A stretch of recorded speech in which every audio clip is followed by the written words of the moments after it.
سیاسی جماعتوں کے جس طرح کہا گیا، آپ نے شروع میں کہا یا نبیل گبور صاحب نے کہا کہ سیاسی جماعتوں کے ملیٹنٹ ونگز موجود ہیں جو آپس میں لڑتے ہیں، یہ ٹرف وار بھی ہے کہ کون کراچی کا بڑا چودھری ہے. وہ بھی ہے کاشف بھائی، وہ بھی ہے. یہ ایک ایلیمنٹ یہ بھی ہے کہ ٹرف وار بھی ہے، بالکل صحیح ہے، اس میں کوئی شک نہیں ہے. لیکن ٹرف وار بہت چھوٹا ایک معاملہ ہو گیا ہے.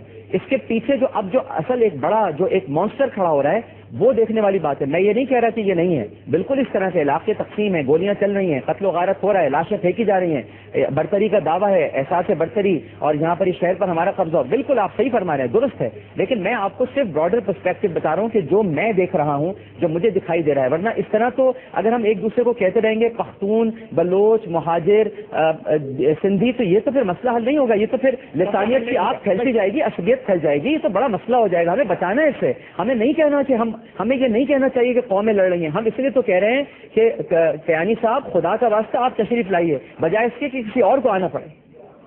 بالکل ٹھیک ہے یہ. لیکن شاہد سید صاحب نے جو بات کی، میں شاہد سید صاحب کے پاس جاؤں گا تھوڑی دیر کے لیے. شاہد سید صاحب، آپ نے کہا کہ پختونوں کو چن چن کر مارا گیا. جب میں نے کہا کہ مارنے والے تو ہر قوم سے ہیں، تو آپ نے کہا جب پختونوں کو چن چن کر مارا گیا تو پھر پختون بھی آگے سے ماریں گے.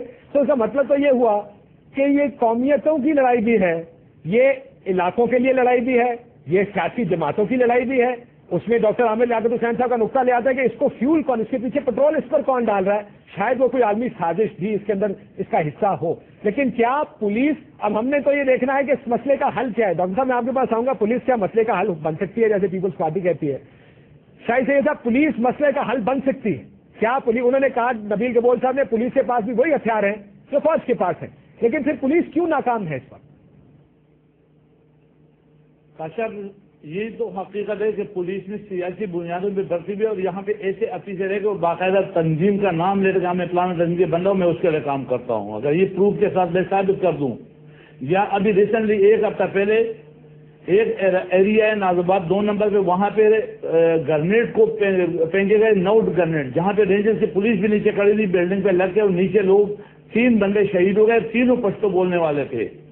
ان کا جو تانے میں ایف آئی آر کاٹا ہے، نازآباد تانے کا نام لیتا ہوں، نازآباد تانے میں جو ایف آئی آر کٹا ہوا ہے، وہ ایف آئی آر 6 سال کے بچہ اور پشتونوں کے خلاف کٹ دیا، مرا بھی پشتون، ایف آئی آر بھی پشتون کے خلاف کٹ دیا. اب ایسی کالی بیڑیں اگر پولیس میں ہے، جو میں میڈیا کے توسط سے دنیا کو بتانا چاہتا ہوں کہ 6 سال کا بچہ، اگر آپ چاہیں تو میں اس کو آپ کو ٹی وی پہ ابھی دکھا بھی سکتا ہوں. یہ بچہ جس کے والد جیسا میں نے پیدائش کا سرٹیفکیٹ بھی آج وزیر اعظم کو بھی دیا اور میں نے وزیر اعلیٰ کو بھی دیا، یہ 6 سال کا بچہ ہے. ایف آئی آر میں 302 کا کیس میں اس کا ایف آئی آر میں نام آ گیا. یہ پختون مرا بھی پختون، ایف آئی آر بھی پختونوں کے خلاف، مارا کسی اور نے، جس نے مارا وہاں کچھ نہیں. تو اگر آپ اس پولیس سے کرو گے تو میں کیسے مانوں کہ تم انصاف دو گے؟ پہلے تو پولیس کی آپریشن کرو، تو اس سے سیاسی بھرتی، سیاست والا نکال دو، مجھے کوئی اعتراض نہیں. لیکن اگر آپ نے وہ لوگ رکھے جو میں فلانے پارٹی کا ہوں یا فلانے پارٹی کے پیڑ ہوں، تو پھر آپ اسے توقع کیا کریں؟ اسی یہی وجہ ہے کہ ہم کہتے ہیں کہ اکراس کے بورڈ کچھ ایسے ادارے رینجرز سے کرو، رینجرز سندھ سے منگاؤ، نہیں تو فرنٹیئر پنجاب سے کہیں اور بلوچستان سے پولیس منگاؤ، نہیں تو فوج کو کوئی پہلے چند دنوں مہینے کے لیے آ جائے. اکراس کے بورڈ ڈیویژنائزیشن کرے، اسمبلی میں قانون کے مطابق بل پاس کرے، اس میں 15 دن 10 دن کا ٹائم دے دے، لیکن سزائیں دے. اور آپ کے توسط سے سب سے پہلے میرے پارٹی سے شروع کرے، پہلے میرے قوم سے شروع کرے، لیکن اس کے بعد وہاں پہ چلے جائے جہاں سے کام شروع ہو رہا ہے. اب پچھلے 2 سالوں میں 5000 پختون اپنے دکانوں سے، ہارڈ ویئر دکان، قالین کی دکان، چائے کے ہوٹل، لکڑی کے ٹال، بلاک کے تلے سے بے دخل ہے. میں ابھی ریسنٹلی 1 ہفتے پہلے کا 53 آدمیوں کا لسٹ دکھاتا ہوں، اس میں فون نمبر بھی اگر آ جائے، ان کو فون کر کے ان کو اپنے گھروں سے نکالا گیا. یہ 35 پشتون صرف اپنے